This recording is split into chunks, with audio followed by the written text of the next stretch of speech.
வணக்கம். நான் doctor Akila, consultant NIG speciality hospitals, Chennai. இப்போ மழை காலத்தில் தண்ணி ரிலேட்டடான இன்ஃபெக்ஷன் நிறைய வரும். டயரியா, காலரா, டைஃபாய்டு அந்த மாதிரி. அதுலேருந்து நம்ம பாதுகாத்துக்கிறதுக்கு தண்ணியை எப்படி பாயில் பண்ணணும், மற்ற மெத்தட்ஸ் என்னென்ன அப்படிங்கிறத பார்த்துக்கலாம். தண்ணி சூடு பண்ணால் மட்டும் பத்தாது, தண்ணி கொதிக்க விடணும். தலைப்புலன்னு கொதிக்குது இல்லையா, அந்த கொதி ஆரம்பித்த பிறகு 1 நிமிஷத்துக்கு 1 நிமிஷம் ஃபுல்லாக கொதிக்க விட்டுட்டு அதுக்கப்புறம் ஸ்டவ் ஆஃப் பண்ணுங்க.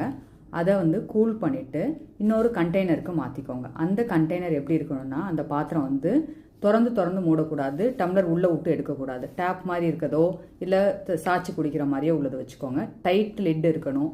இப்படி இருந்தால் தான் பாக்டீரியா கண்டாமினேஷன் இருக்காது. மற்ற மெத்தட் என்ன அப்படின்னு பார்த்தோம்னா, குளோரின் பண்ணலாம். பட் குளோரின் எல்லா பாக்டீரியாவையும் ரிமூவ் பண்ணாது. எஸ்பெஷலி பேரசைட்ஸ் சில இது லூஸ் மோஷன் காஸ் பண்ணுறதுக்கு பேரசைட்டை ரிமூவ் பண்ணாது.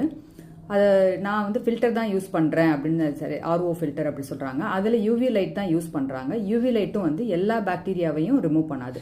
எஸ்பெஷலி இந்த வாட்டர் கண்டாமினேட் ஆகிறப்போ அது கொஞ்சம் படிதலோடு இருந்தது அப்படின்னா, க்ளவுடியாக இருந்ததுன்னா கண்டிப்பாக யூவி லைட் மட்டும் பத்தாது, ஃபில்டர் மட்டும் பத்தாது எல்லா பாக்டீரியாவையும் ரிமூவ் பண்ணுறதுக்கு. So best method boiling. நல்லா பாயில் பண்ணி சேஃபாக ஸ்டோர் பண்ணி யூஸ் பண்ணுங்கள்.